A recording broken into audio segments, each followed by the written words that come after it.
Bonjour à vous tous et à vous toutes. Je suis très heureux de vous retrouver pour ces petits montages qui ont l'air de vous plaire et j'en suis vraiment très heureux. Je viendrai vous serrer la main. Mais vu les circonstances actuelles avec cette saleté de virus, je ne pourrai pas vous faire l'interview de personnalités de Vernoux ou les alentours. Donc j'ai décidé de m'auto-interviewer et de vous partager un petit peu les moments de ma vie. Alors c'est pas facile, parce que c'est plus facile d'être derrière l'appareil, de poser des questions, que d'être face à un appareil froid qui vous filme, mais je préfère avoir un contact avec les personnes que devant ces appareils, donc je ne serai peut-être pas très à l'aise, veuillez m'en excuser. Alors voilà, on va quand même changer le titre de ces petites émissions, ça sera plus « je viendrai vous serrer la main », mais « je viens me serrer la main ». Alors je suis très content de me recevoir chez moi, je suis très heureux de pouvoir me parler, parce que ça c'est pas évident, et je vais me dire beaucoup de choses certainement. Déjà, je vais commencer par ma naissance il y a quelques années, en 1959, à Vernoux. Oui, je suis vernousin et fier d'être de ce beau village.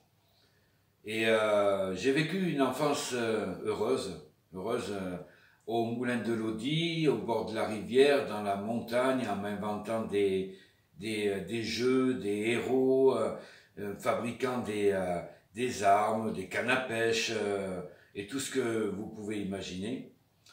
Enfin, je ne sais pas, même si vous pouvez imaginer, parce que les jeunes de maintenant, à part avec leur téléphone, je pense que si on les lâche tout seuls au bord d'une rivière ou dans une forêt, ils vont être un petit peu déboussolés et pas savoir que faire, alors que moi, j'étais vraiment très heureux, avec des parents merveilleux, beaucoup d'amour, du monde, beaucoup du monde, parce qu'à l'époque, je pense que c'était important de recevoir, que ce soit la famille, que ce soit les amis, on avait toujours du monde à la maison. Je me rappelle de belles après-midi avec les cousins, les cousines, avec même des personnes qui n'étaient pas de ma famille.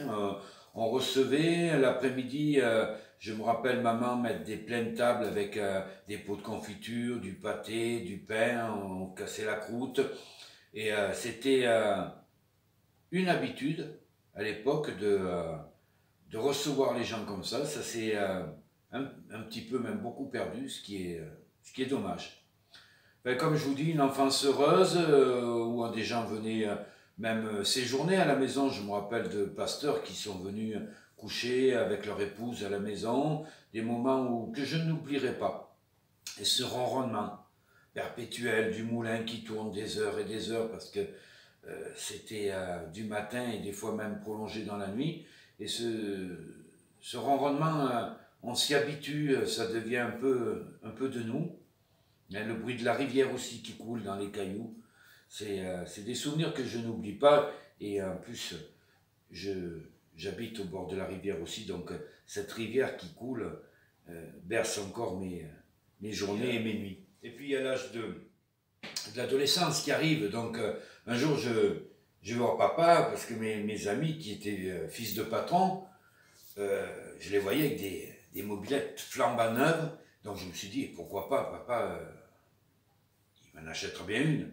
Donc je vais voir papa et je lui dis, écoute papa, j'ai l'âge de la mobylette, j'aimerais bien en avoir une, qu'est-ce que tu en penses? Alors il me dit, écoute, moi ça me dérange pas, parce que savoir que mon papa jeune avait eu des motos et tout, donc et ça ne le dérangeait pas du tout, mais c'était ma maman. Ma maman avait une crainte, une peur de ces engins à moteur, donc elle me dit, la maman est plus réticente que moi. Mais enfin bon, si tu veux vraiment avoir une mobylette, je commence à me frotter les mains, à me dire, super, il n'y a pas de problème, je vais t'inscrire à la coopérative fruitière qui est à Vernoux, tu vas travailler tout l'été, tu vas te faire des sous et tu te payeras ta mobylette. Mince. C'est vrai que sur le coup, j'ai très mal vécu.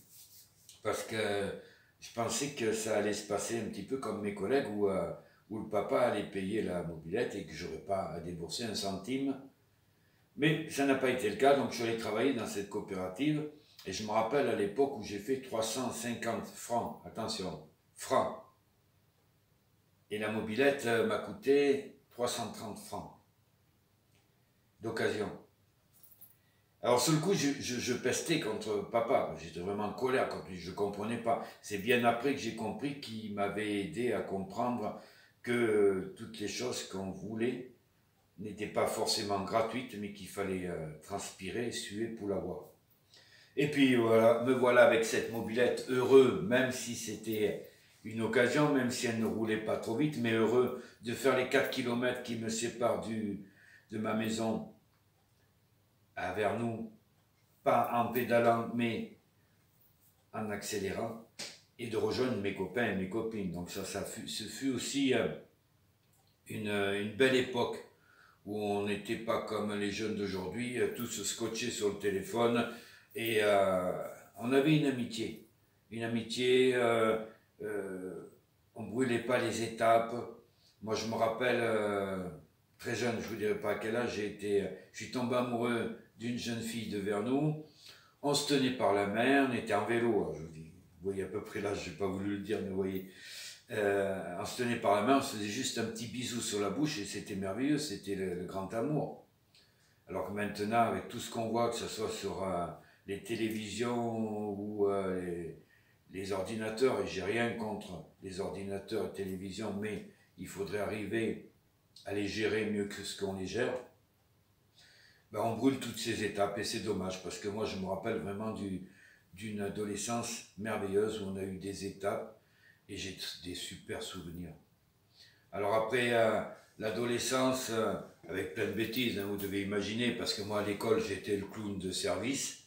Alors je pense qu'il y a certains collègues et copains et copines d'école qui vont regarder cette vidéo, qui vont être morts de rire, parce que Eric c'était le clown, toujours en train de rigoler, d'essayer de faire rigoler les autres, ça c'était très important pour moi.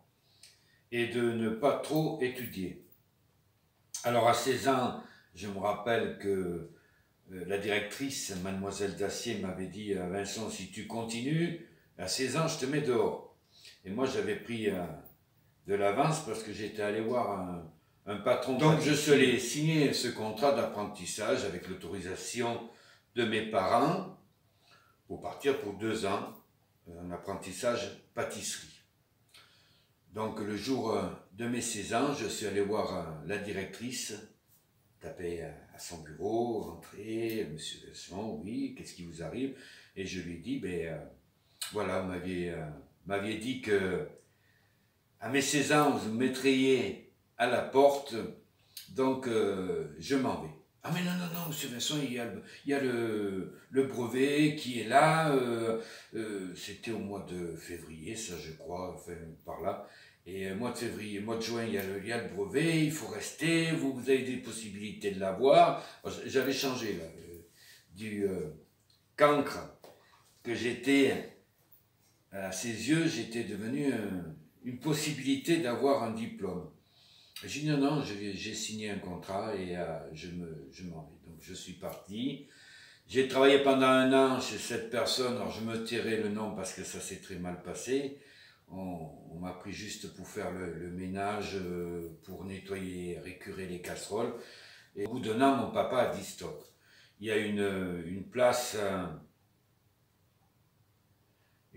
qui est libre au moulin et si ça t'intéresse, tu peux venir travailler avec nous. Alors j'ai sauté sur l'occasion, hein, et puis, alors je vous dis pas, le premier mois, ça a été, quand j'ai touché ma paye, j'étais le roi du monde, de 190 francs, oui, on n'était pas en euros à l'époque, hein, 190 francs par mois en apprentissage, je passais à 3000 et quelques francs, je ne me rappelle plus exactement, en tant qu'ouvrier. Des bons souvenirs, j'étais le roi du pétrole, bien que je me rappelle très bien que le soir, au moulin, après le travail, à 18 h, je voyais les ouvriers partir, enlever leur combinaison, se changer, et puis prendre leur voiture et partir. Donc, les premières semaines, en voyant que tout le monde partait, ben, je pars aussi. Et puis, il y a une main qui est sur mon épaule, c'est le papa qui dit non, non. Alors, c'était pas tous les jours, hein. Il me dit non, non, il y a du travail encore au moulin, tu restes, tu es le fils du patron, d'accord, mais tu vas être, il faut que tu prennes tes responsabilités. Donc, on allait faire du gruau, je ne sais pas si vous connaissez, c'est une appellation maintenant, je crois, de orge perlé, c'est le blé, on passe dans la meule en pierre, avec de l'eau. Et à l'époque, pendant la guerre, les gens mangeaient beaucoup de cela parce que ça tenait bien au ventre. Alors on faisait des soupes de gruau avec des petits carrés de pommes de terre et c'était quelque chose qui vous tenait bien. Et on avait de la demande en petits sachets d'1 kilo, donc il fallait faire ça. Donc le papa, je me rappelle, qui passait là, une grosse meule en pierre qui tournait, il arrosait, il passait la main, et ça me faisait même peur qu'il se refasse coincer à nouveau le bras dans cette grosse pierre qui pesait des kilos et des kilos. Et puis après, c'était à moi de tamiser, de nettoyer et de remplir les petits sachets. Donc je l'accompagnais, je regardais les gestes qu'il faisait. Et bien sûr, quand on est adolescent, comme pour la mobilette, comme pour plein de choses, ben, je pestais contre papa. Parce que j'avais envie de partir, de rejoindre mes copains et copines. Mais bon, il m'a appris petit à petit à me dire il y a des choses qui sont plus sérieuses. Alors, plus sérieuses, et il faut prendre tes responsabilités, mon gars. Alors bon, l'adolescence, c'est super bien passé. Avec du travail, un métier pénible, meunier, mais bon, il y a d'autres métiers qui sont pénibles aussi. Vous avez agriculteur, maçon, et j'en passe, hein, je ne veux pas tous les citer, qui ont leur lot aussi de charges pénibles. Mais meunier, c'est vrai que moi je reconnais, on devait porter des sacs. J'ai fait 9 ans de livraison régulièrement, des sacs de 50 kilos, on avait des sacs de 100 kilos, il y a même eu le plus c'était 150 kilos sur le dos. C'est pas évident, mais on s'y fait, hein. Moi, ça m'a pas tué, et au contraire, ça m'a maintenu en forme jusqu'à maintenant. Mais bon, après, c'est sûr que maintenant, avec les réglementations qu'il y a au niveau du dos, au niveau de ci, au niveau de ça, on est tellement surprotégé qu'il ne faut plus rien faire. Alors, il faut quand vous faites la tronçonneuse, il faut des bouchons dans les oreilles, et il faut des casques, il faut des lunettes. C'est bien d'un côté, et c'est un petit peu trop de l'autre, mais bon, ça c'est mon avis. Donc l'adolescence se passe avec les copains, les copines, on arrive à l'âge de la voiture. La voiture, donc j'économise, je passe mon permis.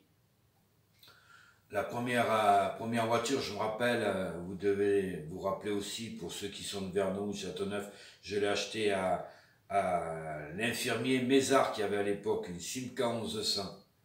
Alors j'étais super content, à part que cette voiture, vu que j'y connais rien, je n'y connais rien en mécanique, avec quelques soucis, et on m'avait bien caché de...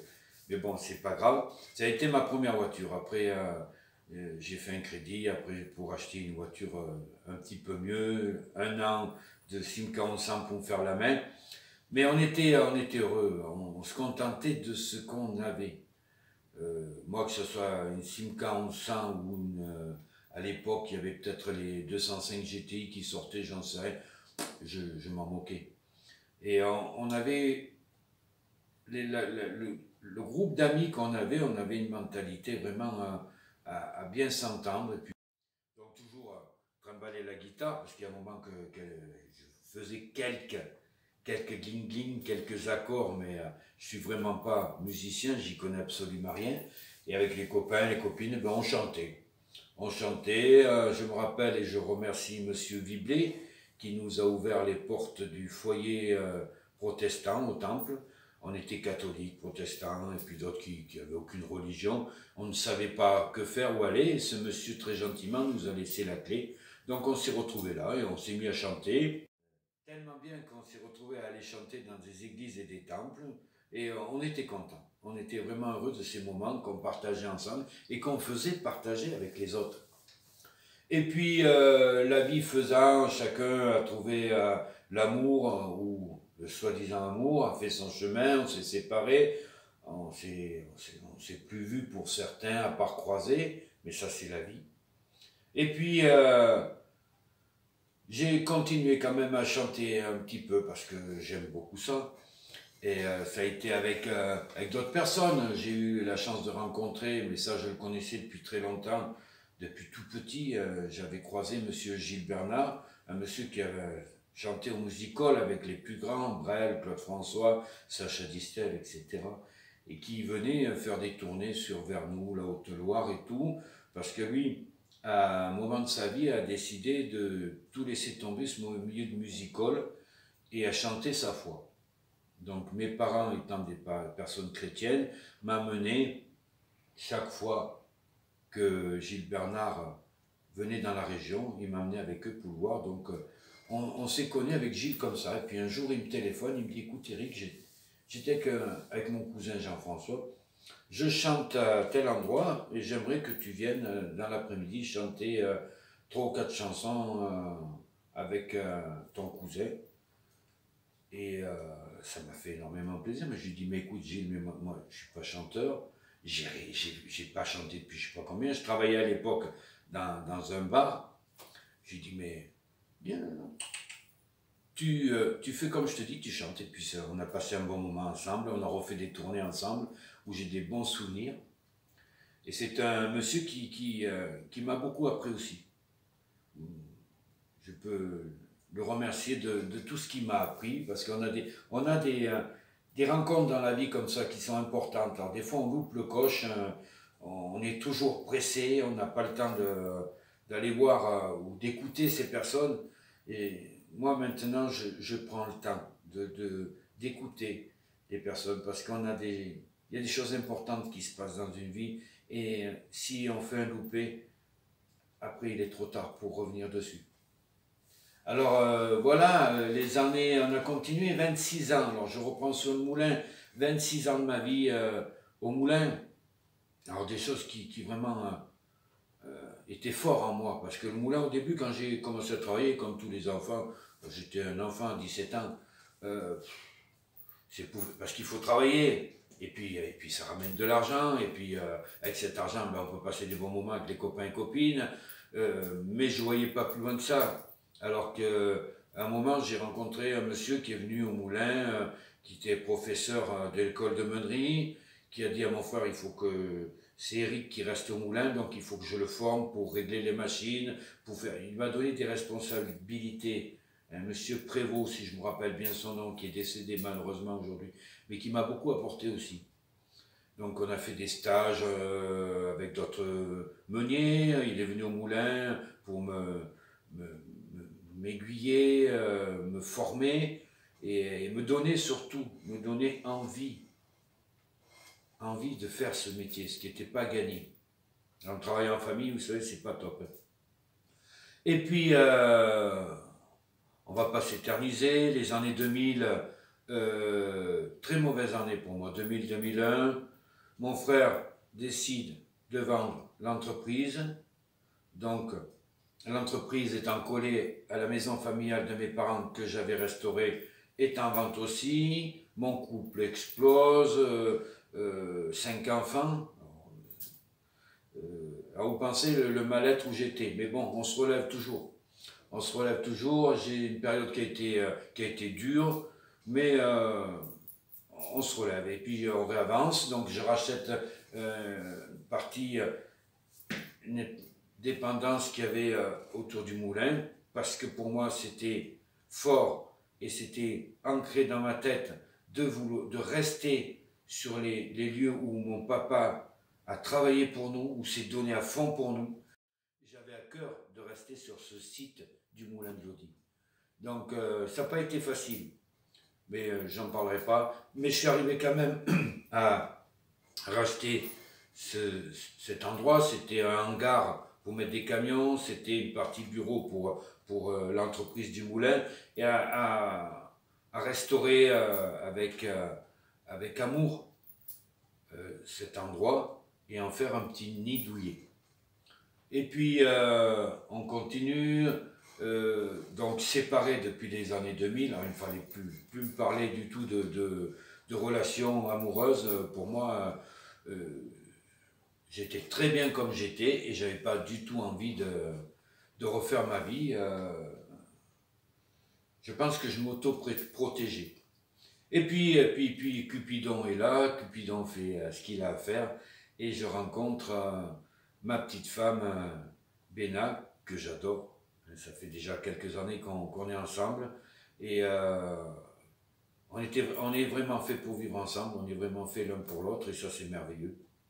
Je souhaite à toutes les personnes, même, même celles qui m'ont fait du mal, à vivre ce que je vis, de rencontrer une personne avec laquelle vous êtes heureux. Alors, toujours oui, cette l'envie de partager, envie de donner aux autres, sans même penser à recevoir, ça c'est pas grave.